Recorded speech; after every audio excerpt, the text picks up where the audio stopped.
Bonsoir mes très chers frères et très chères sœurs, que Dieu vous bénisse. Un grand bonjour pour tous les frères et toutes les sœurs qui vont nous voir à travers la vidéo dans cette étude biblique de ce soir ici à Madrid en Espagne. Donc un grand bonjour pour vous tous. Un grand bonjour et que Dieu vous bénisse. Et de cette même façon,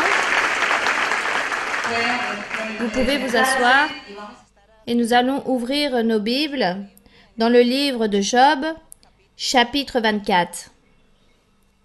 Donc, nous allons continuer à analyser Job en train d'apprendre de son attitude, de sa foi, et aussi en train d'apprendre sur un homme qui est juste,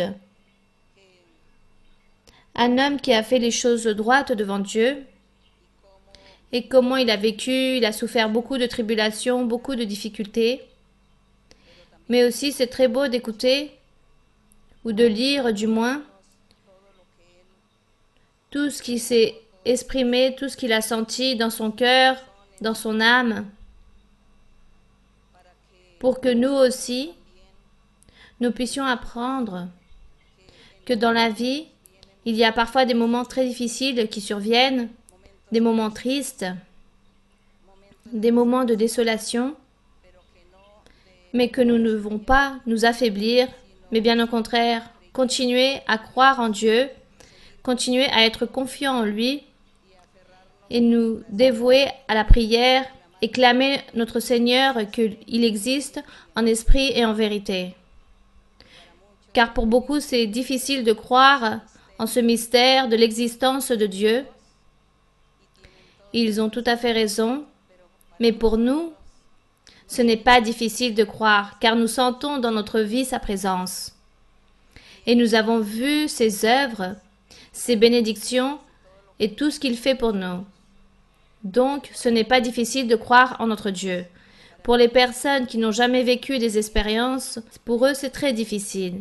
Mais c'est pour cela que nous sommes ces haut-parleurs et nous sommes les personnes que Dieu a établies pour que nous puissions mener ce message aux personnes, pour que les personnes puissent croire en Dieu et puissent se sentir aussi Dieu dans leur vie, dans leur cœur, comme nous aussi. Donc, dans le chapitre 24 de Job, nous continuons ici à lire sur ce que lui, il argumente en train de se défendre par rapport à ses trois amis qui s'étaient convertis en ses ennemis, ils s'étaient convertis en des juges. En ces jours-là, ils se sont convertis en des juges par rapport à Job. Il dit ici, Job dans le chapitre 24, dans le verset 1, il dit « Pourquoi le Tout-Puissant ne met-il pas des temps en réserve? Et pourquoi ceux qui le connaissent ne voient-ils pas ses jours ?» Job dit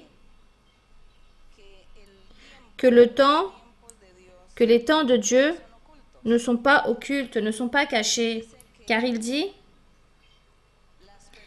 les personnes ou ceux qui disaient connaître Dieu ne voyaient pas la manifestation de Dieu. Ils ne voyaient pas ces jours-là, sa manifestation.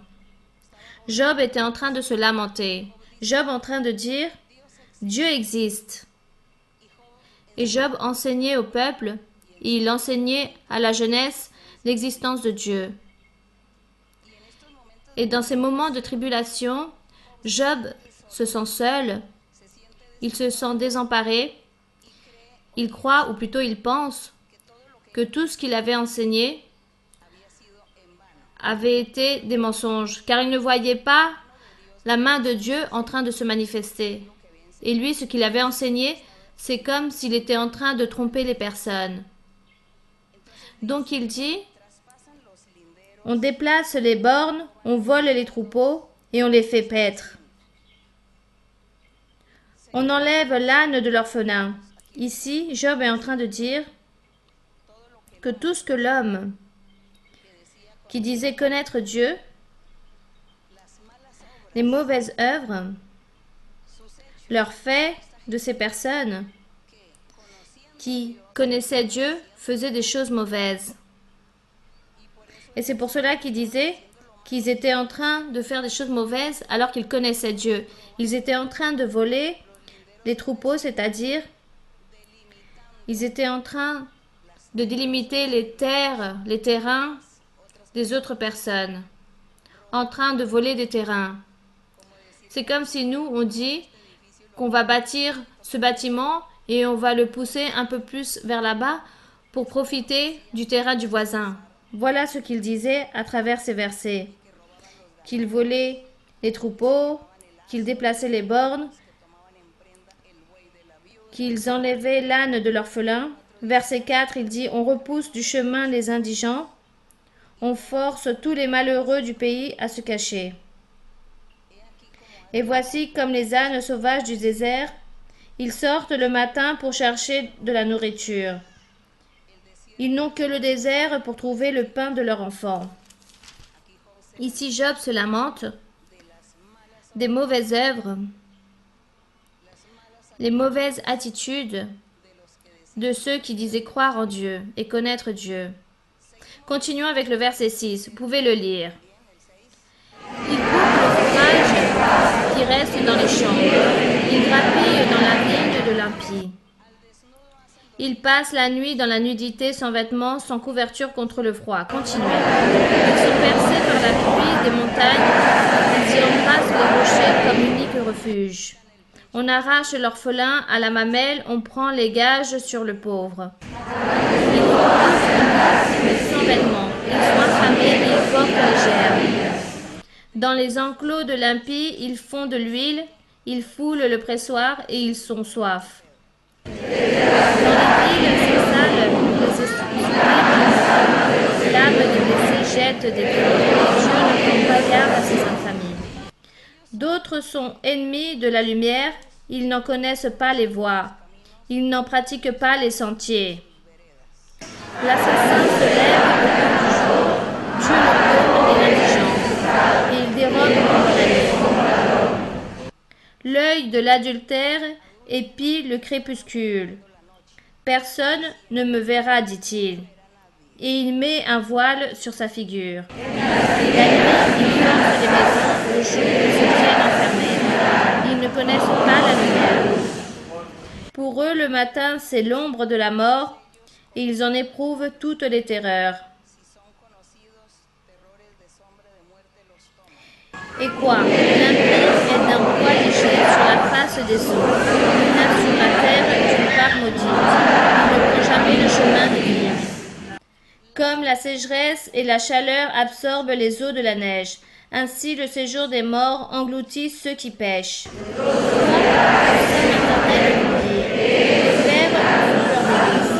ne se souvient plus de toi. L'impie est brisé comme un arbre. Dans cette méditation, dans cette dissertation de Job, où il est en train de dire que ceux qui disaient connaître Dieu étaient en train de faire des mauvaises œuvres, en train de faire des choses mauvaises à son prochain, aussi ils étaient en train de dire que eux ils allaient recevoir ce châtiment. Il dit que le séjour des morts engloutit ceux qui pêchent. Et dans le verset 21, il dit: lui qui dépouille la femme stérile et sans enfant, lui qui ne répand aucun bienfait sur la veuve. Continuez. Non, Dieu par sa force prolonge les jours des violents. Et les voilà debout quand ils désespéraient de la vie. Il leur donne la sécurité et la confiance. Il a les regards sur leur voie. Ils se sont élevés et en un instant, ils ne sont plus. Ils tombent, ils meurent comme tous les hommes. Ils sont coupés comme la tête des épis. S'il n'en est pas ainsi, qui me démentira? Qui réduira mes paroles à néant? Donc jusqu'ici arrive la lecture et nous voyons comment Job était en train de surligner les œuvres des mauvais et de ceux qui disaient connaître Dieu. Que sans peur, ils ont commencé à faire des choses mauvaises et apparemment Dieu n'a pas fait attention à eux. Job était en train de reprocher comment était-il possible que ces personnes qui étaient en train de faire des choses mauvaises, Dieu les ignorait. Dieu ne s'inquiétait pas pour eux. Alors que Job, qui a fait des choses bonnes et droites devant Dieu, Dieu était venu avec toutes les lois pour le châtier et pour lui faire payer beaucoup de choses. Lui, il était en train de faire cette lamentation. Pourquoi à eux, il ne leur fait pas payer et moi, oui, moi, il me fait tout payer, alors que moi, je ne me rappelle pas avoir fait des choses mauvaises. Et regardez ceux qui font des choses mauvaises. Toutes ces choses, nous aussi, ou beaucoup de personnes pensent, il y a beaucoup de personnes qui disent, bon, nous, on fait rien de mal, moi, je fais rien de mal, alors pourquoi il m'arrive des choses désagréables dans ma vie? Et regardez toutes ces personnes qui sont en train de pécher, et ils pêchent encore plus, ils sont joyeux, et en plus, je vois qu'ils ont plus de choses que moi. Les personnes disent cela. Donc ça, ce n'est pas nouveau. Cette manière de penser, d'analyser ou de réfléchir par rapport à l'homme, par rapport à la vie, par rapport à l'humanité. Mais nous devons continuer vers l'avant, être confiants en Dieu et ne pas faire attention si les autres ont en abondance ou pas, ou que nous ou moi, il me manque des choses. Nous devons avoir cette conviction et cet amour envers Dieu, ce dévouement et que nous aimons Dieu par-dessus toutes les choses, par-dessus le peu ou le beaucoup de choses que nous ayons. Il ne faut pas que nous envions les autres, qu'ils ont ou pas, parce qu'il y a des personnes qui ne cherchent pas Dieu. Ça, c'est l'enseignement. Nous devons apprendre de là, que nous devons continuer. Nous devons croire et être confiants en le Seigneur à tout moment de notre vie, sans regarder les autres, sans dire au Seigneur, pourquoi moi et eux non. Ça, c'est l'enseignement par rapport au chapitre 24 de Job, que lui, il fait cette analyse, il nous laisse beaucoup de choses pour pouvoir y réfléchir. Donc, ce soir, nous allons donc commencer notre étude biblique pour pouvoir profiter du temps. Qui a déjà une question préparée? Bonsoir ma sœur Maraluisa, bienvenue à l'œuvre de Saint-Sébastien, vous et tous vos accompagnants. Ma sœur, j'ai une question personnelle par rapport aux malédictions. Ma sœur, nous savons que les malédictions viennent de génération en génération. Je connais une famille très proche où les grands-parents, les fils et les petits-fils ont des problèmes du côté sentimental. Les filles de cette famille ont leur couple détruit et ces filles et fils n'ont jamais une stabilité sentimentale. Et beaucoup d'entre elles sont très tristes et seules. Ma sœur, je voudrais, s'il vous plaît, si vous pouviez me corriger. Je pense que ça, c'est une malédiction. Une personne de cette famille se réunit dans l'église, cherche les choses de Dieu et sert le Seigneur. Ma sœur, s'il vous plaît, que doit faire cette personne? Qu'est-ce qui lui manque?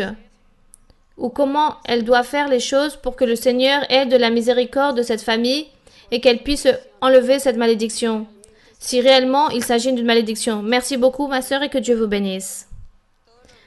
Tous les moments difficiles de notre vie, de ce qui nous arrive, lorsque nous arrivons à la connaissance de Dieu, sur le chemin de Dieu, la seule chose, ce qui nous reste à faire, c'est croire et être confiant en Dieu et ne plus penser s'il y a eu des malédictions, des sorcelleries ou des envoûtements, peu importe ce qui nous est arrivé dans la vie.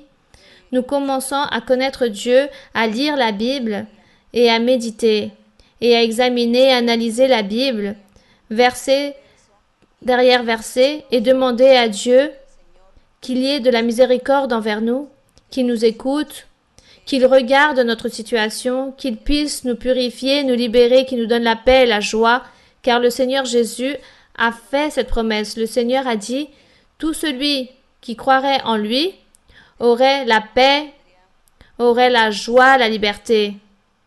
Et nous devons croire en cela. Nous devons croire.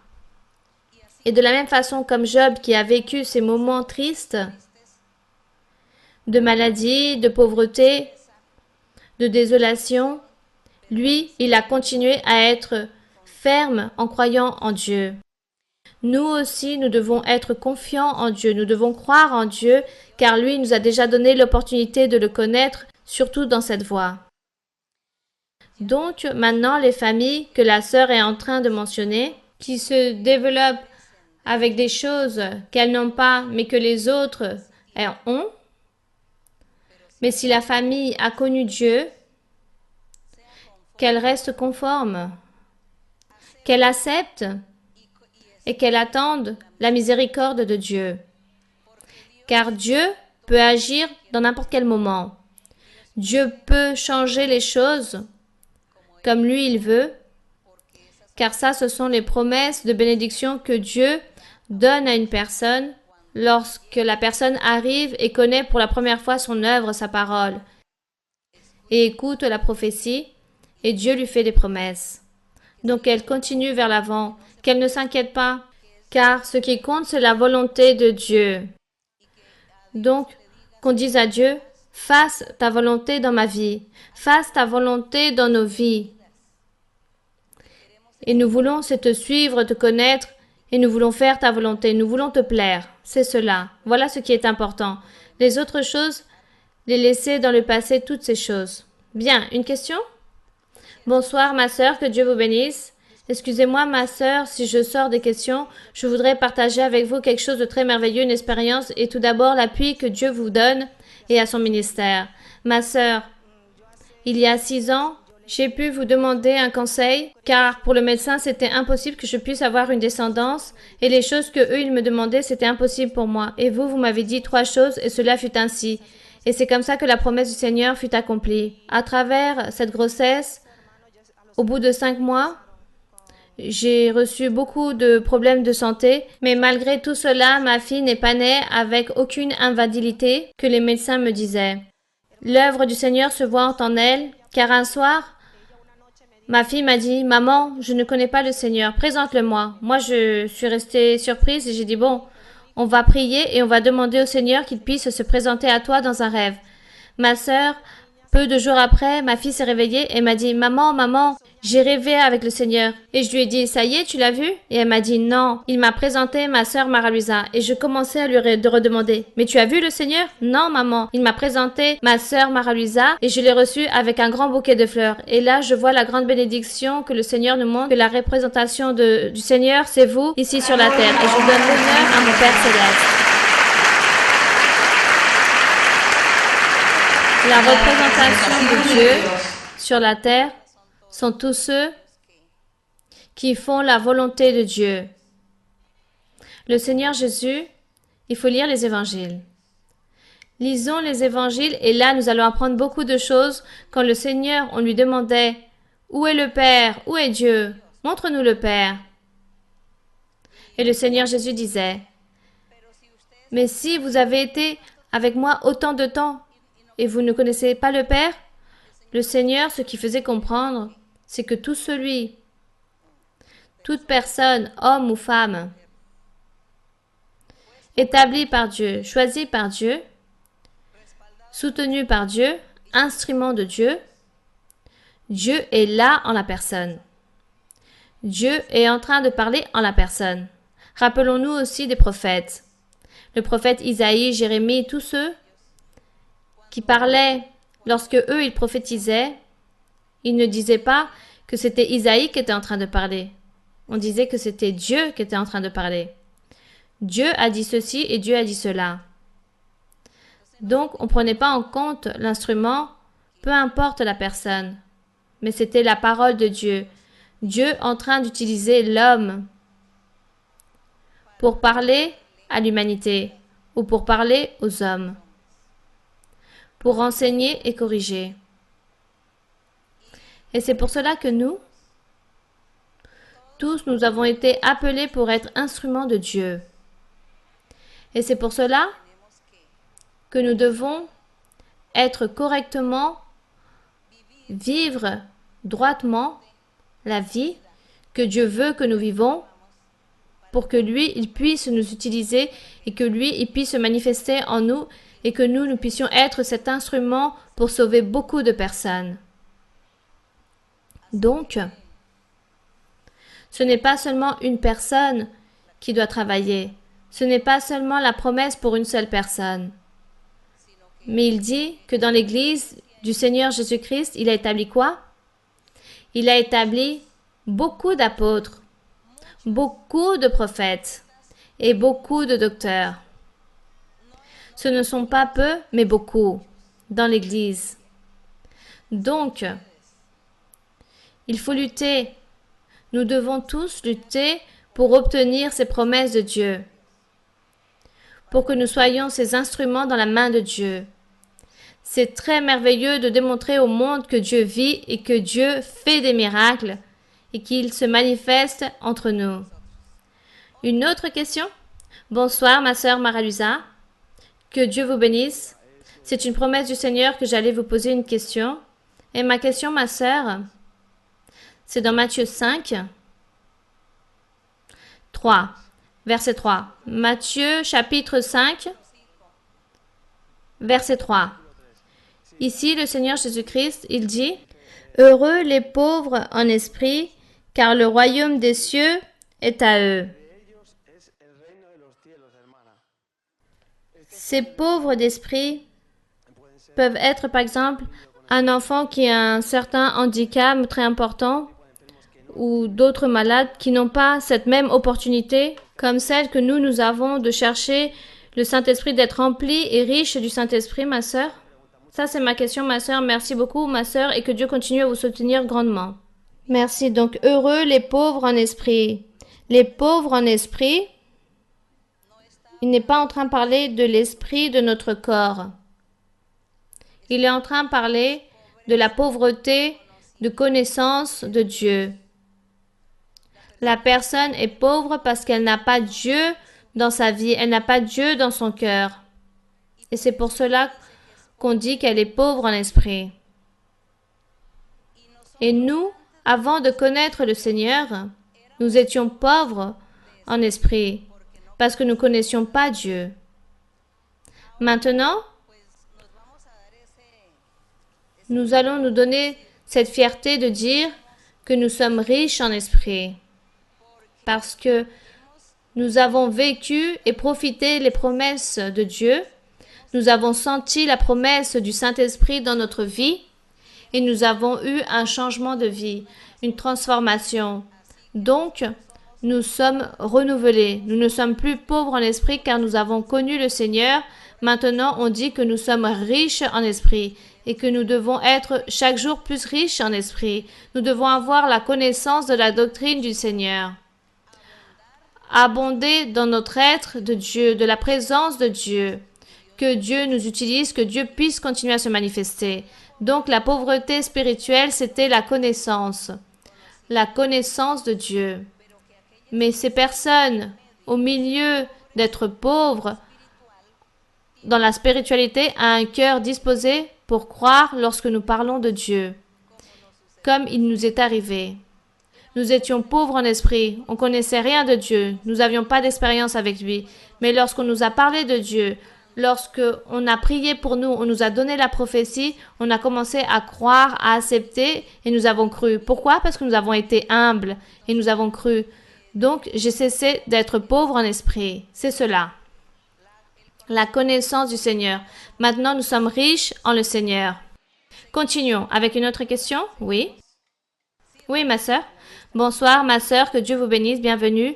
Je voudrais vous poser une question dans Ézéchiel 28, donc le prophète Ézéchiel, chapitre 28, dans le verset 2, 3 et 4. Oui. Ézéchiel, chapitre 28, versets 2, 3 et 4. Oui, ma sœur. Fils de l'homme, dis au prince de Tyr, ainsi parle le Seigneur l'Éternel. Ton cœur s'est élevé et tu as dit, je suis Dieu, je suis assis sur le siège de Dieu au sein des mers. Toi, tu es homme et non Dieu, et tu prends ta volonté pour la volonté de Dieu. Voici, tu es plus sage que de Daniel. Rien de secret n'est caché pour toi. Par ta sagesse et par ton intelligence, tu t'es acquis des richesses. Tu as amassé de l'or et de l'argent dans tes trésors. Moi, je voulais me référer ici à la sagesse, car ici, je comprends dans Ézéchiel qui parle du diable, de la méchanceté. Donc, je pense que le diable n'a pas de sagesse. Je pense que le diable, ce qu'il a, c'est qu'il connaît les faiblesses de l'être humain et il a de l'astuce et qu'il utilise de l'astuce et non de la sagesse. Car pour moi, la sagesse, c'est le Seigneur Jésus-Christ. c'est quelque chose de bon, c'est une grâce divine, c'est une grâce que seul Dieu peut donner. Et c'est avec cette même sagesse que nous sommes en train de marcher dans l'Église pour montrer à tous que nous sommes sages, que nous sommes faits de Dieu, que nous venons de Dieu et que Dieu est en train de nous donner de sa sagesse pour démontrer à l'humanité que Dieu existe et que la sagesse existe et qu'elle est exclusive et que personne ne peut la donner. Pour moi, c'est une grande différence, la sagesse, par rapport aux actes aussi du diable. Donc, je voudrais que vous puissiez m'expliquer tout cela.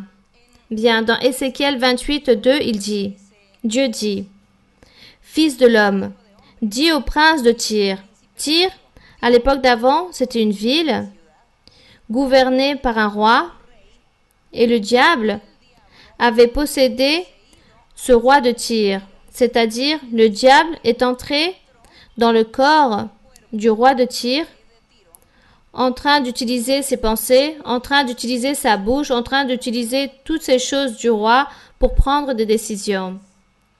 Donc ici, il dit au prince de Tyr. Dieu était en train de se référer au diable. Mais comme le diable avait possédé le roi de Tyr, pour lui, c'était la prophétie. Et il dit ainsi, « Fils de l'homme, dis au prince de Tyr. Ainsi parle le Seigneur l'Éternel. Ton cœur s'est élevé, tu as dit, je suis Dieu. Je suis assis sur le siège de Dieu au sein des mers. Toi, tu es homme et non Dieu. » Toutes ces choses faisaient penser le diable au roi de Tyr qu'il était tout-puissant et que lui, il était comme un Dieu et que toutes les personnes devaient l'honorer comme un Dieu. Il dit ensuite, « Voici, tu es plus sage que Daniel. Rien de secret n'est caché pour toi. » Donc là, il est en train de dire, le diable était plus sage que Daniel. Sage, mais de savoir faire les choses. Sage de deviner les choses, de connaître les choses. Comme dit la sœur, oui, le diable connaît nos faiblesses et tout ce que nous parlons et tout ce que nous disons. Et le diable a cette malice. Il peut découvrir tout cela en nous. Et ici, Dieu était en train de dire qu'il était plus sage que Daniel. Oui, il avait tout à fait raison parce qu'il était plus sage que Daniel. Daniel était un être humain, alors que le diable ici était un esprit. Il a été tout puissant lorsque Dieu l'a créé, lorsqu'il a rendu un être très puissant. Donc il dit ici, tu es plus sage que Daniel. Rien de secret n'est caché pour toi. Car pour le diable, garder un secret, c'est très difficile. Si une personne est en train de faire des choses mauvaises en secret, le premier qui sait, c'est le diable. Car le diable, au contraire, l'incite. Et il est là à côté pour l'inciter à faire des choses mauvaises et désagréables. Donc dans le verset 4, il dit, Dieu dit au diable, mais réellement, il est en train de parler ce roi de Tyr, il est en train, Dieu, de lui parler, mais le diable était dans le roi de Tyr, possédé là en lui. Il dit dans le verset 4, « Par ta sagesse et par ton intelligence, tu t'es acquis des richesses. Tu donnes une apparence. » Car comme le diable disait qu'il était plus sage que Daniel, donc il dit « avec ta sagesse », mais il n'est pas en train de dire qu'il a le maximum de sagesse. Dieu n'est pas en train de dire au diable qu'il est le maximum en sagesse. Il est en train de lui dire qu'avec ta sagesse et avec ta prudence, c'est-à-dire avec ton astuce, avec ta sagacité, tu as accumulé des richesses. Tu as acquis de l'or, de l'argent, des trésors en train de tromper les personnes. Que faisait le roi de Tyr? Le roi de Tyr est devenu très riche car il a commencé à tromper les personnes et les autres nations pour lui pouvoir s'enrichir. Il a utilisé de l'astuce, il a utilisé cette malice et Dieu était en train de dire qu'il avait cette sagesse et de l'intelligence, le diable, pour devenir riche. Donc le diable, le roi de Tyr, est devenu riche. Et le roi de Tyr pensait que lui, il était très intelligent, très sage, très astucieux, et regardait toutes les richesses qu'il avait. Mais ce qu'il ne savait pas, c'est que le diable l'avait possédé, et c'est lui qui était en train de l'aider pour qu'il puisse obtenir tout ce qu'il voulait. Dans ce chapitre 28 d'Ézéchiel, ici, il parle du diable. Il parle du diable, comment travaille le diable, et ici, à ce moment-là, comment il a travaillé avec ce roi de Tyr. Il est entré, il a possédé le roi de Tyr pour faire beaucoup de choses mauvaises et pour faire des choses mauvaises aussi aux Israélites. Donc, je vous invite, lorsque vous avez du temps pour lire la Bible, vous pouvez lire le chapitre 28 d'Ézéchiel, là où il parle du diable, de la manière comment Dieu l'a créé, et ensuite sa rébellion, et ensuite toutes les choses mauvaises qu'il a fait jusqu'au jour d'aujourd'hui, car jusqu'au jour d'aujourd'hui, le diable possède aussi des personnes, des gouverneurs, la science, la technologie, ou peu importe, institution ou n'importe quelle personne, homme ou femme, le diable peut le posséder pour faire des choses mauvaises et désagréables. Et ensuite, les personnes disent « Ah, un tel est mauvais » ou « Un tel fait des choses mauvaises, il ne travaille pas bien. » Non, ils ne savent pas que c'est le diable qui est en train de les utiliser. C'est le travail du diable. Ici, sur la terre, ça c'est son travail. De détruire et de terminer avec toute l'humanité dans tous les aspects. Et avec nous, l'envie qu'il a envers nous, car nous sommes en train de suivre le chemin du Seigneur, alors le diable nous envie et il nous fait des choses mauvaises. Il ne nous possède pas, mais il nous fait des choses mauvaises. Et il envoie d'autres choses pour que les personnes nous fassent des choses mauvaises. Ça, c'est le travail de l'ennemi. C'est pour cela qu'il faut apprendre à connaître l'ennemi. Bien, continuons avec une autre question. Bonsoir, ma sœur Maralusa. Que Dieu vous bénisse. Je voulais vous poser une question, ma sœur, avec beaucoup de respect, et parce que je sais que le Seigneur parle à travers vos lèvres, car j'étais en train d'analyser et lire la Bible, en train de voir pourquoi le Seigneur est le même hier et aujourd'hui, et on voit depuis le début comment le Seigneur a fait son œuvre glorieuse avec le peuple d'Israël. Il les a sortis vers l'avant, il les a enseignés, il les a élevés, Dieu les a bénis. Et malgré ça, le peuple d'Israël lui a manqué. Et aujourd'hui, quelque chose m'interpelle. Dans les versets de Lamentation de Jérémie, dans le chapitre 3, verset 48, « Pourquoi le Seigneur lamente son peuple ?» Ma sœur Marlusa, vous nous avez enseigné que ce n'est pas Jérémie, celui qui parle dans ces versets, mais que c'est le Seigneur Jésus-Christ qui lamente son peuple dans le chapitre 3 de Lamentation, verset 48, et il dit « Des torrents d'eau coulent de mes yeux à cause de la ruine de la fille de mon peuple. Mon œil fond en larmes sans repos, sans relâche. Jusqu'à ce que l'Éternel regarde et voie, du haut des cieux, mon œil me fait souffrir à cause de toutes les filles de ma ville. » Ma sœur Maralusa, dans une étude biblique passée, vous nous aviez enseigné que dans ces versets, c'était le Seigneur Jésus-Christ qui a beaucoup de fois prenait la voix et se lamentait, et le Seigneur devenait très triste. Et en plus, il dit qu'il pleurait parce que son peuple lui avait manqué.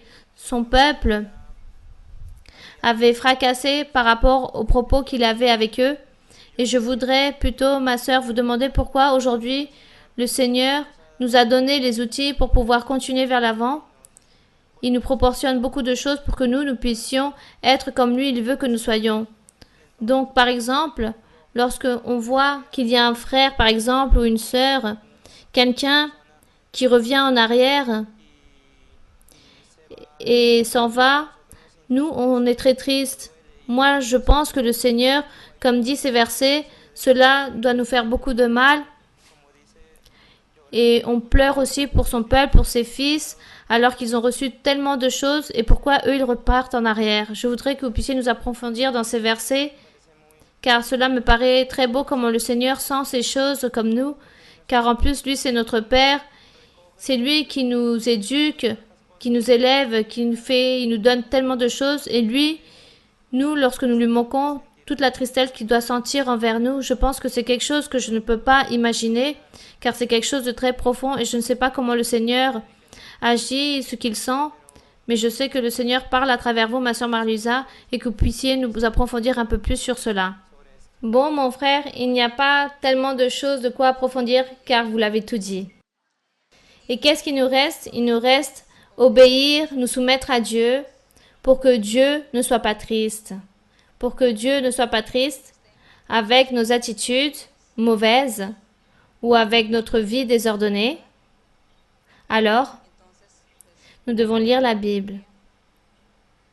Nous devons prier Dieu et lutter car nous avons un ennemi très proche qui nous empêche de grandir spirituellement, car nous ne sommes plus pauvres en esprit, mais nous avons besoin de grandir encore plus de manière spirituelle. Et grandir encore plus dans le spirituel, c'est avoir beaucoup de doctrines et peut-être arriver à être parfait dans la voie de Dieu. Et ça, notre ennemi nous empêche, il nous pose des obstacles, il nous établit des pièges et c'est pour cela que nous devons continuer, lutter. Nous devons lutter durant tous les jours de notre vie car ça, c'est notre lutte. La lutte n'est plus contre les êtres humains, c'est avec les esprits, avec l'ennemi. Pour que Dieu puisse être réjoui de ce que nous faisons. Ça, c'est la lutte que nous devons suivre. Et demander toujours à Dieu dans les prières, car les prières sont très importantes. Et Dieu ne méprise pas la prière de personne. Même si la personne ne sait pas dire tellement de choses pour s'exprimer, si elle le fait avec son cœur, Dieu est là en train d'écouter cette personne, en train de regarder son clameur, sa tristesse. Mais Dieu aussi veut que chacun d'entre nous, nous puissions aussi nous disposer, que nous puissions lutter et que nous puissions vaincre l'ennemi. Nous devons vaincre l'ennemi. Ça, c'est la lutte. Il faut continuer vers l'avant. Une autre question? Oui? Bonsoir, ma sœur et mes frères et sœurs. Que Dieu continue à vous bénir. Ma sœur, je voulais rendre un petit témoignage et vous poser aussi une petite question. Le Seigneur m'a consolée durant toutes ces années que j'ai connu l'Église. Depuis la première fois où je suis arrivée à l'Église, il m'a permis de rêver avec vous, ma sœur. Et c'est de cette façon que le Seigneur m'a consolée. Et il m'a donné des pas à suivre pour que je puisse continuer à me préparer en lisant sa parole. Dans l'un de ces rêves, ma sœur, je veux rendre témoignage, car une année avant que toutes ces choses mauvaises, toutes ces injures qu'il y a eu en Colombie contre vous, le Seigneur a permis de me montrer comment de votre côté une église sortait en train de lancer des injures, des infamies contre vous, et vous, vous étiez très triste, non par les paroles, mais par les personnes qui sortaient de l'église.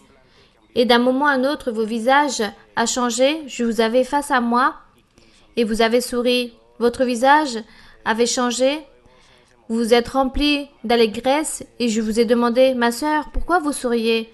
Pourquoi ce visage si content? Et vous m'avez répondu, parce que le Seigneur vient de me parler, il m'a dit qu'il va me permettre de voir 3 fois plus grande l'Église comme elle est en ce moment. Et ça, je le témoigne, car ça démontre beaucoup.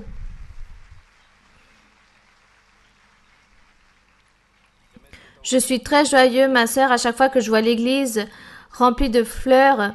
Ça, c'est la semence que vous avez établie.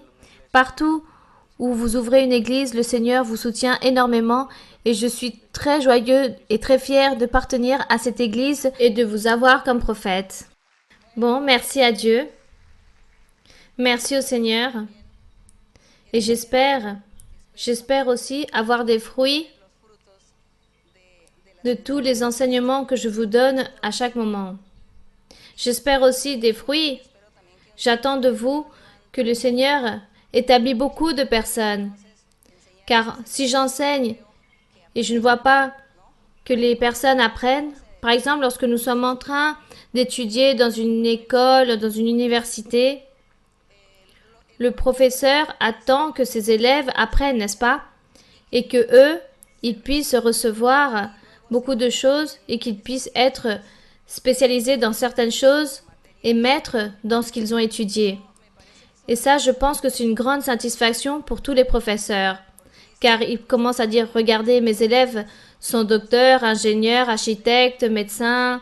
Regardez l'effort que j'ai fait, je leur ai enseigné, et regardez maintenant, ils sont là, en train de se développer, ils sont en train de travailler. Moi aussi, je dis la même chose. J'espère que tous ces enseignements que Dieu m'a donnés, que Dieu me donne, que vous aussi, vous puissiez en profiter et qu'un jour, vous puissiez être maître de la parole. Qu'un jour, je puisse m'asseoir pour vous écouter. Oui, ça, c'est mon plus grand souhait. Que je ne perde plus mon temps, que je puisse voir les résultats, les fruits, car ça, c'est la plus grande satisfaction. Donc, non seulement Dieu se rend joyeux, mais nous aussi, en tant qu'êtres humains, nous sommes très joyeux pour le travail que nous-mêmes nous faisons et de voir les fruits en les autres personnes. Lorsque vous priez pour une personne et vous imposez les mains, vous voulez que cette personne puisse se guérir ou se libérer, que cette personne puisse recevoir quelque chose du Seigneur. Et si vous vous rendez compte que cette personne a reçu, vous êtes très content. Vous dites « Ah, mon imposition des mains n'a pas été fausse. Regardez, j'ai travaillé, j'ai prophétisé. Regardez combien de personnes se sont converties, combien de personnes sont venues ici à l'église car je leur ai prophétisé. » Ça aussi, vous avez dû sûrement le penser.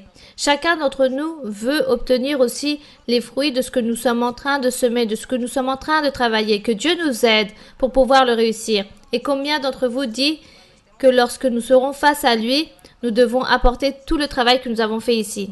Une autre question? Ah, le frère dit qu'il a... Oui. Ma sœur, la question se trouve, il est basée surtout dans la réalité, dans la manifestation de Dieu. Lorsque Dieu s'est manifesté dans la terre, tout d'abord, Dieu directement au peuple ancien, à travers Jésus-Christ, la promesse qu'il a donnée à travers de Jésus-Christ aussi, de recevoir le Saint-Esprit. Beaucoup de personnes, souvent je me trouve avec des personnes qui sont déjà venues de d'autres assemblées et commencent à parler d'une Trinité. Si on dit qu'on croit en le Père, en le Fils et Saint-Esprit, nous sommes trinitaires. Si nous manifestons l'œuvre de Dieu en Père et Saint-Esprit, il dit que nous sommes en train de croire en un seul Dieu. Donc il commence à dire, qui est Jésus-Christ? Car on dit qu'il s'assoit à la droite du Père. Donc il n'y a que deux. Je voudrais, ma sœur, que vous puissiez m'approfondir un peu plus pour pouvoir, lorsque Dieu me permet de nouveau recevoir une de ces questions, que je puisse être instruit et éclaircir aux personnes quelle est cette gloire. Bon, nous devons enseigner aux personnes que lorsqu'ils lisent la Bible, ils doivent croire ce que la Bible dit. Donc, si je dis, vous lisez la Bible, car si c'est une personne qui ne lit pas la Bible et ne croit pas en la Bible, alors on ne va pas débattre à ce sujet. Si vous croyez en la Bible, alors croyez ce que la Bible dit. Croyez ce que la Bible dit seulement. Dieu, nous savons que c'est un seul Dieu. Lui-même, il a manifesté que c'est un seul Dieu. Mais le Seigneur aussi a enseigné que lui, il se manifeste en Dieu le Père, en Dieu le Fils et en Dieu Saint-Esprit. Et le Seigneur Jésus, lorsqu'il parlait du Père, il disait « Le Père et moi, nous sommes un seul ». Ça, c'est un mystère que nous, les êtres humains, on ne peut pas donner des explications aux personnes. Juste, nous devons croire comment il est écrit. Le Seigneur dit que le Père et moi, nous sommes un. Il dit, moi je suis en le Père et le Père est en moi. Et aussi, il y a un autre verset qui dit que Dieu est devenu chair. Il dit que Dieu est devenu chair et il a habité dans l'humanité, avec l'humanité. Il dit qu'il est devenu chair et qu'il a habité entre nous. Qui est devenu chair? Dieu. Et lorsqu'il est devenu chair et qu'il a habité avec nous, il a déposé un nom dit Jésus-Christ de Nazareth. C'est cela. Et nous devons croire en cela et ne pas poser autant de questions car c'est des mystères que nous ne pouvons pas comprendre. Mais il faut croire car la Bible le dit. On ne va pas dire que ce sont trois dieux, mais nous savons que comme Dieu est si puissant, c'est comme Dieu lorsqu'il parle en vous et encore en vous, il parle en vous. Donc lorsqu'il parle en vous, je ne dis pas le frère Philippe m'a parlé. Non, je dis Dieu m'a parlé. Donc, Philippe, c'est Dieu? Donc, les personnes pourraient dire cela. Mais les personnes qui sont entêtées disent, ah, Philippe, c'est Dieu, car vous dites que Dieu lui a parlé et c'est Philippe qui vous a prophétisé. Alors, vous dites, Dieu m'a parlé. Donc, c'est Philippe. Et Philippe est Dieu. Non, regardez que c'est pas ainsi. Dieu est si puissant qu'il peut utiliser n'importe quel instrument et nous disons Dieu a parlé. Donc Dieu a parlé en Jésus-Christ, Dieu s'est manifesté en tant que Jésus-Christ de Nazareth. Dieu se manifeste aujourd'hui comme le Saint-Esprit. Mais le Saint-Esprit, on ne l'entend pas d'une voix de là-bas, d'un tombeau qui nous parle, mais qu'il utilise un homme ou une femme pour nous parler. Et nous disons que c'est le Saint-Esprit. Donc celui qui est entêté va dire, ah, donc Carmen et Stéphanie et Antoine, c'est eux qui ont le Saint-Esprit. Donc sûrement les insensés vont penser cela. Car ils ne comprennent pas que c'est Dieu qui est tout-puissant et qui peut utiliser une personne, une bouche pour parler. Et lorsque le Seigneur Jésus a interdit qu'il ne fallait pas prêcher, lorsqu'il disait « Ne prêchez pas car elle est en train de te chercher pour t'enlever la vie, fuis », le Seigneur disait « Si moi je ne parle pas et je n'ouvre pas ma bouche, les pierres parleront. » Et si le Seigneur aurait permis que les pierres parlaient, donc les pierres auraient parlé et les personnes entêtées auraient dit « Ah, donc Dieu est une pierre. » Les personnes sont ainsi, ceux qui sont entêtés. Donc, il ne faut pas faire attention aux personnes qui sont insensées. Ayons notre propre conviction que Dieu se manifeste de trois façons. Il se manifeste autant que Père, autant que Fils et autant que Saint-Esprit. Et c'est le même Dieu. Mystère qu'un jour nous allons peut-être comprendre dans l'éternité. Mais comme la Bible nous l'enseigne ainsi, alors nous le croyons ainsi. Et lorsque vous pouvez dire aux personnes, par exemple, « Allez dans mon église car Dieu parle ». Et les personnes vont dire « Comment ça que Dieu parle? Ça, c'est une folie. Vous êtes complètement fou ou vous êtes folle. Comment ça que Dieu parle? C'est quoi ça ?» Et là, cette personne va venir à l'église, quelqu'un lui donne la prophétie et commence à lui dire tout ce qui est caché dans son cœur et la personne commence à pleurer et à dire « Oui, oui, ça c'est certain. » Elle est en train de dire tout ce que j'ai vécu, tout ce que j'ai fait. Dieu est là, Dieu est ici. Ça, c'est les expressions des personnes. Dieu se manifeste dans ce lieu. Mais parce que c'est ainsi en train d'utiliser les personnes de manière qu'aujourd'hui nous avons le Saint-Esprit et 1000 personnes qui sont en train de suivre le Seigneur, que Dieu les utilise. Dans ces 1000 personnes, le Saint-Esprit est là. Donc sûrement, il y a 1000 de Saint-Esprit? Non. Un seul, mais le pouvoir de Dieu est ainsi. Bien, mes frères et sœurs, ne commencez pas à débattre avec les personnes s'ils veulent croire qu'ils cherchent Dieu, qu'ils aiment Dieu, ça c'est ce qui est important. Et invitez-les à l'église pour que tout cela, toutes ces choses, d'être là, cette inquiétude qu'ils ont, puisse disparaître. Qu'ils viennent à l'église et Dieu leur parlera. Et là, Dieu leur changera leur manière de penser. Bien, une autre question? Ma sœur Mara-Luisa, bonsoir, merci, je remercie le Seigneur pour être ici au nom de toute l'Assemblée. Je vous remercie ma sœur, car si vous n'avez pas disposé votre cœur comme vous l'avez fait, on ne serait pas aussi joyeux comme nous le sommes. Donc merci ma sœur, car vous avez été l'instrument que le Seigneur a utilisé pour me montrer que c'était Dieu et que Dieu pouvait tout faire. Ma sœur, ma question se trouve dans Matthieu 27, verset 50. Oui ma sœur, pouvez lire. Jésus poussa de nouveau un grand cri et rendit l'esprit. Ma sœur Mara-Luisa, nous aujourd'hui, comment pouvons-nous vivre de rendre l'esprit? Est-ce que ce moment de la mort, est-ce que c'est pour tout le monde, même ceux qui ne connaissent pas Dieu par milieu de l'Église? Comment se vit ce moment? Bien, n'oublions pas que nous sommes quoi?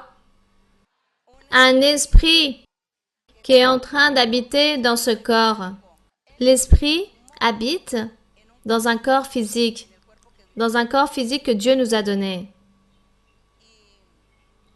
Et lorsque nous mourrons, alors l'esprit ne meurt pas. Mon esprit, ma personnalité ne meurt pas. Mais la chair c'est celle qui meurt, qui reste sans vie. Moi, je continue à vivre. Peut-être je serai en train de flotter dans les airs, en train de voir beaucoup de choses, en train d'écouter plein de choses. Et là-bas, on va aller à la présence de Dieu. Où Dieu va nous envoyer, c'est logique que c'est pour les lieux où il veut nous garder. Nous sommes en train de compromettre déjà le Seigneur. L'esprit, disons que nous sommes esprits. Combien de personnes il y a aujourd'hui ici? Peut-être 1500. Alors, il y a 1500 esprits que Dieu a fait. Chaque esprit s'appelle Jean, Pierre, Marie, bon, je ne sais pas, avec leur nom. Cet esprit s'appelle ainsi. Mais, parfois, il s'y ajoute à ces esprits, qui sommes nous-mêmes, notre personnalité, se rajoutent les mauvais esprits que le diable dépose, la paresse, le mensonge, l'envie, l'égoïsme, la rancune. Vous voyez combien d'esprits il existe? Donc, vous allez dire combien d'esprits j'ai à part de mon propre esprit, de ma propre personnalité, de m'appeler Sébastien Pérez. À part de Sébastien Pérez, combien d'esprits le diable aura déposé ici en moi? Peut-être je suis rancunière, colérique, péresseuse, désorganisée? Non. Si vous dites cela, alors dites « Seigneur, libère-moi, enlève-moi tous ces esprits et rends-moi libre, je veux être libre. » Et lorsqu'une personne meurt, la chair meurt, mais l'esprit part vers Dieu. Et voilà ce qui est arrivé avec le Seigneur lorsqu'il dit que lui, il a rendu quoi, l'esprit? Jésus poussa de nouveau un grand cri, il rendit l'esprit. Disons, cet esprit que le Père lui avait donné pour qu'il puisse travailler autant que Jésus de Nazareth sur la terre, lui, il rend cela. Ce n'est pas l'Esprit Saint, ce n'est pas l'Esprit de Dieu qui l'a rendu, mais c'était l'Esprit de ce corps que sur la terre, il s'est appelé Jésus-Christ de Nazareth. Bien, continuons. Une autre question? Bonsoir, ma sœur Marie-Luisa. Regardez que toutes ces choses sont très intéressantes car il y a des personnes qui n'analysent pas et parfois elles sont très confuses. Bien, continuons, oui. Bonsoir, ma sœur. Mon cœur est très joyeux car vraiment, j'ai face à moi ma grande maîtresse, la servante aimée du Seigneur. Que la gloire et l'honneur soient pour Dieu, pour avoir tant de miséricorde avec nous tous. Ma sœur, en parlant, je veux me référer par rapport à 3 versets de la Bible, si vous me le permettez. Dans le premier livre de Timothée, chapitre 3, verset 1, il parle des requis que le Seigneur donne dans le livre de Timothée. Donc, premier livre de Timothée, chapitre 3, 1, oui. Donc, pour honneur du Seigneur, la parole dit ainsi. Cette parole est certaine. Si quelqu'un aspire à la charge d'évêque, il désire une œuvre excellente. Dans tout ce chapitre, nous trouvons les devoirs pour devenir évêque, diacre, prêcheur. Oui. Donc, tous ces règles que le Seigneur dépose pour que nous puissions réaliser ce devoir selon la volonté de Dieu. Ma sœur Marie-Luisa, j'ai une question dans mon cœur. Sûrement, il y a beaucoup de femmes qui veulent prêcher la parole, être prêcheuses selon la volonté de Dieu. Beaucoup de personnes viennent à l'église, beaucoup de femmes, autant d'hommes que de femmes. Elles viennent et parfois elles viennent divorcer, séparer parce que leur couple est détruit. Il y a des cas où le Seigneur apporte une femme séparée en train de parler d'une femme. Ma sœur Marie-Luisa, est-ce que pour être prêcheuse, est-ce que le Seigneur doit restaurer le mariage avant cela? Lorsque les personnes arrivent ici à l'église pour la première fois, peu importe l'état où elles arrivent, elles restent ainsi. Si la personne est arrivée, la femme est arrivée séparée, restez séparés, car le Seigneur va définir votre situation et va arranger et solutionner votre vie. Si vous arrivez divorcé, de même, si vous arrivez avec votre époux, continuez vers l'avant. Dans l'état où vous connaissez Dieu, restez dans cet état et laissez que c'est Dieu qui puisse mener votre vie. Que Dieu puisse vous définir votre situation, votre futur. Tout cela, la personne doit laisser que c'est Dieu qui fasse toutes ces choses. Voilà ce qui arrive. Donc, la sœur parlait au début de travailler et servir au Seigneur, d'être peut-être évêque, diacre ou prêcheuse. Ça, c'est une vie nouvelle que les personnes, comme elles arrivent à la connaissance de Dieu, elles restent ainsi jusque Dieu, le jour où ils veulent définir cette personne et veut utiliser chaque personne selon ce que Dieu veut faire avec ces personnes. La sœur disait au début, est-ce que nous, on souhaite servir le Seigneur ou peut-être même prêcher? Le sujet, ce n'est pas que nous voulons souhaiter, mais plutôt que nous commencions à agir, à travailler de tout ce que Dieu nous a donné, de tout ce que nous avons reçu dans le parcours de notre vie spirituelle. Durant ce parcours de cette vie en Christ, nous apprenons de la doctrine, nous apprenons beaucoup de choses et nous sommes en train de les mettre en pratique avec toutes les personnes qui nous entourent. Donc, moi qui arrive à l'église et Dieu commence à faire une œuvre dans ma vie, il me transforme, il me change, il me fait des promesses, il me donne des dons. Et moi, je commence à lire la Bible, à apprendre la doctrine, à servir à Dieu. Donc Dieu commence à me capaciter. Dieu commence à me donner toutes les choses qu'il m'a promis. Il commence à me capaciter. Donc moi, qu'est-ce que je fais? Je commence à parler à une personne, je l'oriente, je la conseille. Je lui donne une parole de consolation. Je commence peut-être à l'enseigner quelque chose de la Bible que j'ai appris, que Dieu a dit ainsi. Donc ce n'est pas que je souhaite, mais ce que moi, je commence à travailler, je commence à servir à Dieu. Les personnes puissent voir en vous que vous êtes une personne capacitée pour donner une bonne orientation ou un bon conseil. Que les personnes puissent dire « J'aime parler avec cette sœur car avec elle, on parle. » Et en plus, elle nous raconte des témoignages très merveilleux. Elle connaît la doctrine, elle connaît beaucoup de choses de la Bible. Elle nous donne beaucoup de conseils et très merveilleux. J'aime beaucoup parler avec cette sœur. Donc vous voyez, c'est parce que cette sœur, elle n'a pas commencé à dire « Moi, je vais attendre jusqu'au jour où le pasteur puisse me nommer. » Non, je commence à travailler et à donner ce que j'ai, ce que Dieu m'a donné. Donc là, les autres personnes vont commencer à se rendre compte, ils vont commencer à se rendre compte qui êtes-vous, qui vous êtes. Ils vont se rendre compte quelle est la qualité que vous êtes, le potentiel que vous avez en le Seigneur, en Dieu. Et là, les personnes commencent à être confiants.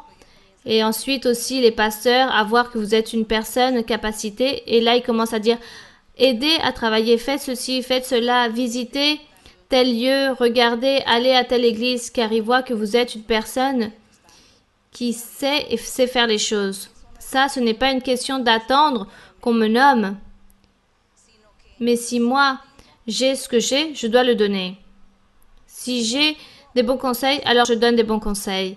Si j'ai de la doctrine, si je connais la Bible, alors j'enseigne la Bible.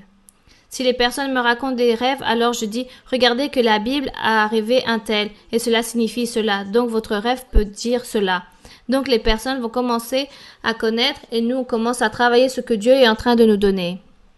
Beaucoup de frères et de sœurs me demandent quand ça sera le jour où les sœurs vont prêcher ici depuis le pupitre, mais ce n'est pas le sujet que telle sœur vienne ici à prêcher, non. C'est que vous devez vous préparer et c'est vous, on va vous découvrir peu à peu. Et lorsque Dieu veut vous rendre en évidence, il le fera. Donc, même si vous êtes là-bas, dans le dernier lieu, dans un coin caché, Dieu vous mettra en évidence le jour où il voudra mettre une personne en évidence pour travailler et pour lui servir. C'est cela. Je me rappelle quand le Seigneur m'avait nommé et qui me dit « Tu dois prendre les rênes de l'Église ». J'ai dû prendre un dictionnaire pour savoir qu'est-ce que cela signifiait. Prendre les rênes d'une Église. Car je disais « Qu'est-ce que prendre les rênes ?» Et dans le dictionnaire, j'ai commencé à lire, à voir qu'est-ce que cela voulait dire. Et je disais « Bon Seigneur, je vais me mettre ici debout face, mais je ne sais pas ce que je vais faire. » Ah, l'étude biblique. Ah, d'accord. Donc je vais ouvrir la Bible, voir qui a une question, je ne savais pas. Je ne savais rien. Et je disais, Dieu va me donner quelque chose. On me posait une question et le Seigneur, à chaque fois, il me donnait toujours la réponse. C'est cela. Jamais Le Seigneur, jamais personne m'a dit, tu vas être sur un pupitre en train de prêcher ou en train d'enseigner. Personne m'a dit cela. Les personnes peut-être ont rêvé et ont gardé ce secret et ne m'ont jamais rien dit. Ils ont gardé les secrets, les rêves qu'ils ont eus, peut-être ce que Dieu leur avait révélé. Et moi, j'étais complètement ignorante du travail qui m'attendait. J'avais peut-être déjà rêvé quelque chose, mais je n'avais jamais compris ce rêve, que j'allais être avec un micro devant beaucoup de personnes, mais je ne savais pas de quoi il s'agissait.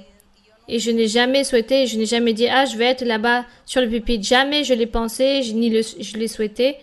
Et Dieu, lorsqu'il m'a établi, il m'a capacité. Et il continue à me capaciter, car parfois, lorsqu'il y a une question, c'est lui qui me donne la réponse.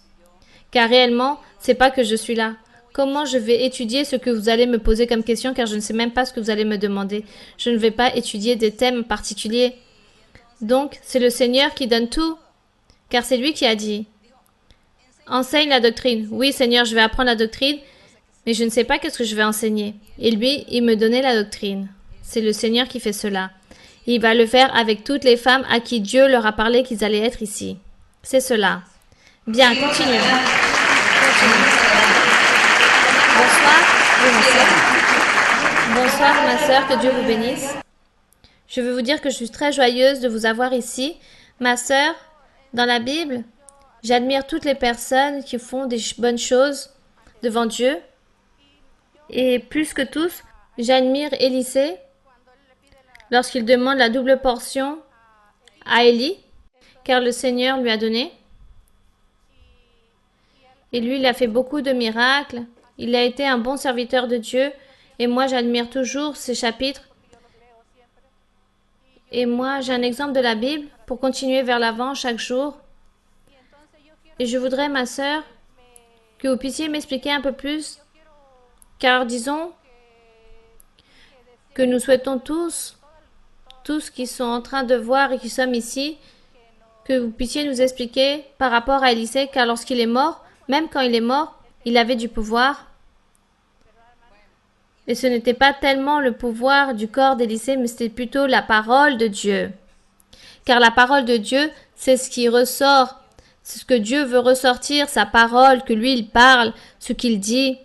Ça, c'est ce que Dieu fait ressortir. Et dans le cas d'Élisée, lorsqu'il dit que c'était le compagnon de Élie, Dieu lui a révélé qu'il allait emporter Élisée, donc il essayait de se cacher, de fuir, et Élisée aussi savait que Élie allait disparaître, donc il l'a suivi. Il n'a pas voulu se détacher de lui, il l'a suivi partout jusqu'au jour où il lui a dit que si un jour il voyait qu'il allait disparaître, alors que la bénédiction de Dieu allait arriver. Élisée a dit non. Moi, je veux que la double portion de ton esprit vienne à moi. Mais ce n'était pas de l'esprit de Élie, autant qu'homme, mais c'était la portion de Dieu, ou le pouvoir de Dieu, ou le pouvoir de l'Esprit Saint qu'il y avait en Élie, qui allait se transférer cette double portion à Élisée. Voilà ce qu'il demandait. Et c'est pour cela que Élie lui a dit, « Si tu me vois, alors cela te donnera. » Et c'est lorsqu'il l'a vu, lorsque Élie est monté au ciel, et il dit que la cape d'Élie est tombée. Élisée prend la cape, et il dit qu'avec cette même cape, il commence à voir le fleuve du Jourdain pour le traverser. Et Élisée s'est rendu compte que Élie avait accompli ce qu'il avait promis, qu'il allait avoir la double portion de Dieu en lui. Et ensuite, Élisée, comme Dieu l'a utilisé pour envoyer des messages aux rois d'Israël qui étaient en train de faire des choses mauvaises devant Dieu, les rois n'ont pas voulu croire en Élisée non plus, mais Élisée est devenu leur ennemi. C'est pour cela, comme il y a eu encore des faux prophètes à cette époque, rappelons-nous qu'il y a eu une époque où il y a eu 450 faux prophètes en Israël, et le roi avait cru à ces 450 faux prophètes, et le seul bon, c'était Élie, et aussi il y avait un autre prophète qui était de Dieu. Il le cherchait pour lui enlever la vie. Donc Élisée était à cette époque-là, où était en train de rayer les faux prophètes. La parole d'Élisée, personne n'a cru. Lui, il prophétisait et personne n'a voulu le croire. C'est pour cela que lorsqu'il est mort, On l'a envoyé au séjour des morts et on dit qu'ils ont apporté un homme mort et qu'ils allaient le mettre dans le séjour des morts. Ils ont vu l'armée, ils ont eu peur. Ils ont eu si peur qu'ils ont jeté ce cadavre dans le séjour des morts où avait été jeté aussi Élisée. Et cette personne a ressuscité parce que Dieu voulait démontrer à tous ceux qui apportaient ce cadavre aux funérailles, il voulait démontrer que Élisée avait été un homme de Dieu. Ce n'était pas tant que le corps d'Élisée avait fait des miracles, mais c'est Dieu qui a fait le miracle pour démontrer aux hommes. Élisée fut un homme de Dieu, envoyé par Dieu, et tout ce qu'il a prophétisé allait s'accomplir, en disant « Revoyez les prophéties d'Élisée pour que vous puissiez vous repentir, car lui, il a été envoyé par Dieu. » Voilà ce que Dieu a voulu démontrer à ces personnes ce jour-là, lorsque le mort a ressuscité dans le cadavre d'Élisée. Bien, donc nous allons poser la dernière question ce soir, car le temps est déjà passé. Je vais donc donner l'opportunité plutôt à 2 questions. Ici, notre sœur et ce frère, oui. Ma sœur, que Dieu vous bénisse. Ma sœur, ma question est par rapport à la Bible. Moïse a changé le nom à Osée par Joël. Le Seigneur Jésus-Christ, Simon pour Pierre, Saul pour Paul, Lévi, Matthieu, celui de Jean pour Marc. Ma question est, Marie, la mère de Lazare, celle qu'elle mentionne comme pécheuse, celle qui a nettoyé les pieds du Seigneur avec sa chevelure? Non, c'est une autre Marie. Donc ma question est celle-ci. Si Marie était la même Marie Magdalène? Non. À cette époque-là, il y a eu beaucoup de Marie. Car comme j'ai lu et que Marie Magdalène, on lui avait juste réprimandé cet esprit, mais dit pas qu'elle a été pécheresse ou prostituée ou adultère. À l'époque d'avant, il y a eu beaucoup de femmes qui ont cru et qui étaient au service du Seigneur et elles les servaient. Peut-être elles servaient la nourriture avec toutes les choses nécessaires physiques qu'une personne nécessite par rapport à une certaine attention. Donc c'est pour cela que le Seigneur ou les disciples, lorsque quelqu'un disait « Seigneur, je te suivrai », et le Seigneur voyait qu'il faisait cela par ambition, il disait « Non, moi je vais avec Jésus, car je sais qu'avec lui je ne dois pas travailler, j'ai la nourriture, j'ai le toit, j'ai tout, donc je vais le suivre. » Mais le Seigneur connaissait leur intention, il disait « Vous savez, les oiseaux ont des nids, mais le Fils de l'homme n'a même pas où dormir. » Donc pour les démotiver, que s'ils suivaient le Seigneur, c'était avec sincérité pour travailler et servir à Dieu, et non par profit ou par vagabondance. Et aussi, il raconte que beaucoup de femmes se sont converties et beaucoup de femmes suivaient le Seigneur et elles lui servaient en cuisinant, en faisant beaucoup de choses ou en lavant les vêtements, tous ces sujets. Une dernière question? Oui, j'ai une question très courte. Ça fait 3 mois que je suis à l'église. Avant, j'étais musulmane, donc j'ai beaucoup de doutes. J'ai une amie qui lit la même Bible que nous, mais elle ne croit pas dans la sainte prophétie. Et ma question est, si elle croit que Dieu se manifeste dans sa vie, car elle ne croit pas dans la sainte prophétie, et ça vient de Dieu, n'est-ce pas? Oui, on sait que c'est de Dieu. Et ça, c'est ma question. Elle dit qu'elle ne croit pas en la prophétie, et elle vient d'une autre religion, d'une autre dénomination. Elle lit la même Bible que nous. Ah, elle lit la Bible. Mais sûrement, elle la lit comme n'importe quel livre qu'on peut lire, comme un livre historique. Elle me dit que dans son église, le pasteur leur fait passer des examens, donc ils apprennent par cœur la Bible. Ah, d'accord. Ils apprennent la Bible par cœur. Nous, on ne doit pas débattre avec les personnes par rapport aux doctrines. Si la personne, on va dire plutôt que vaut mieux l'inviter à l'église. Ne commencez pas à débattre parce que vous n'allez jamais être d'accord. Dites-lui juste, je vous invite à mon église. Pourquoi un jour vous ne venez pas à mon église pour que vous puissiez vivre les expériences que moi j'ai vécues ici? Donc là, c'est différent car la personne va venir, Dieu va lui parler et va lui faire sortir tout ce qui est dans son cœur caché, beaucoup de choses que personne ne savait et ça va la convaincre. Et le doute qu'elle a, qu'elle ne croit plus en la sainte prophétie, ce doute va partir. Car maintenant, elle va croire, elle va dire, oui, oui, Dieu se manifeste dans ton église. Voilà. Donc, il faut faire les choses de cette façon.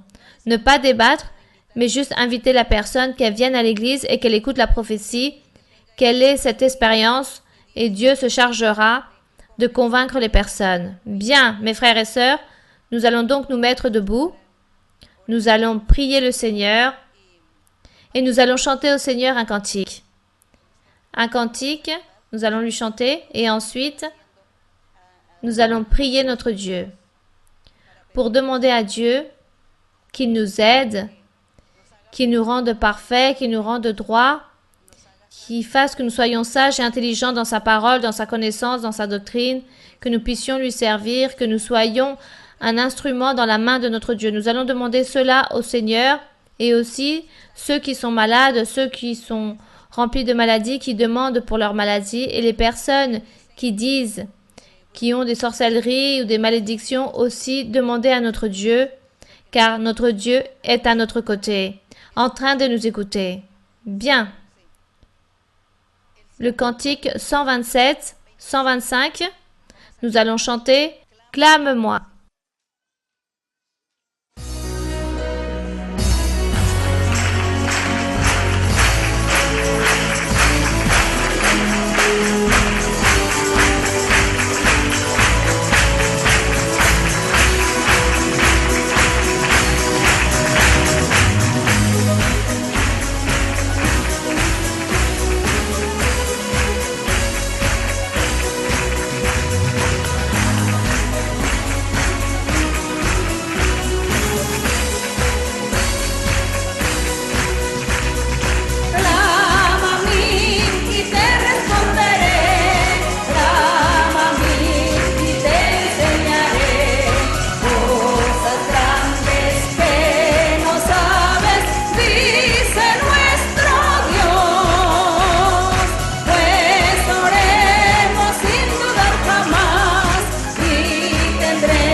Glorifié.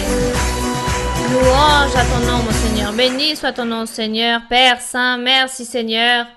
Merci, éternel Dieu Tout-Puissant, Créateur du ciel et de la terre, notre Dieu Tout-Puissant, Dieu d'Abraham, d'Isaac et de Jacob. Seigneur, à toi nous te clamons. Nous nous présentons devant toi en ce moment, notre Dieu Tout-Puissant et juste et miséricordieux. Fidèle est ta miséricorde, et ta parole et tes promesses sont fidèles et véritables. Ta miséricorde est si grande, mon Seigneur. C'est pour cela, Seigneur, que nous nous présentons devant toi en ce moment, pour te demander de la miséricorde, pour te demander que toi tu tendes ta main et que tu sois en train de nous libérer, en train de purifier des cœurs, en train de libérer, en train de rompre des chaînes, en train de rompre des liens, en train d'enlever tout piège, en train d'enlever l'envie de l'ennemi, en train d'enlever toute malédiction, toute sorcellerie, tout envoûtement. Enlève toutes ces choses, détruis toutes ces choses de la vie des personnes, donne-leur la paix, donne-leur la joie, donne-leur la liberté que eux, ils souhaitent obtenir. Seigneur Tout-Puissant, tu es grand, mon Seigneur. Nous te clamons et nous te demandons, mon Seigneur, au nom de ton Fils aimé, notre Seigneur Jésus-Christ de Nazareth, toi, Seigneur, tends ta main et que tu puisses les bénir, que tu puisses nous libérer, que tu puisses rompre les chaînes, que tu puisses rompre tout empêchement Descends avec ta main toute puissante et que tu sois aussi en train de guérir et en train de rompre et détruire des maladies incurables, comme le sida, comme le cancer, comme toutes ces maladies, Seigneur, qui sont incurables. Tu tendes ta main toute puissante et que tu sois en train de guérir, de libérer. Regarde combien de personnes sont liées et souffrent avec ces maladies si terribles. Seigneur, dans ton église, dans ta congrégation, il y a beaucoup de personnes qui te clament, qui te demandent.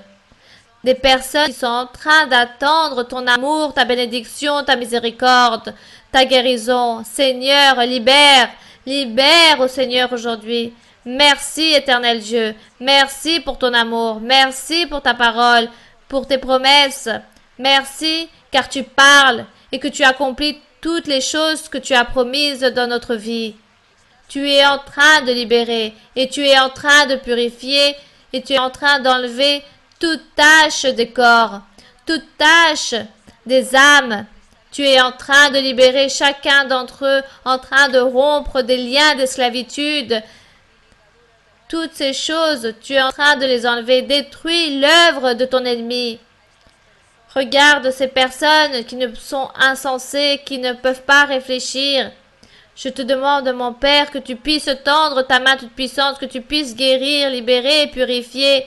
Romps les chaînes, romps toutes ces chaînes, tous ces liens. Nous te louons, nous te bénissons, Seigneur. Nous te remercions, Seigneur. Merci, Seigneur, pour toutes ces bénédictions. Merci pour les bénédictions matérielles. Merci, Seigneur, pour les bénédictions spirituelles. Merci pour les guérisons. Merci pour ton admiration, pour ta pour nous libérer, Seigneur. Merci, Seigneur, pour nous envoyer ton Saint-Esprit dans nos vies.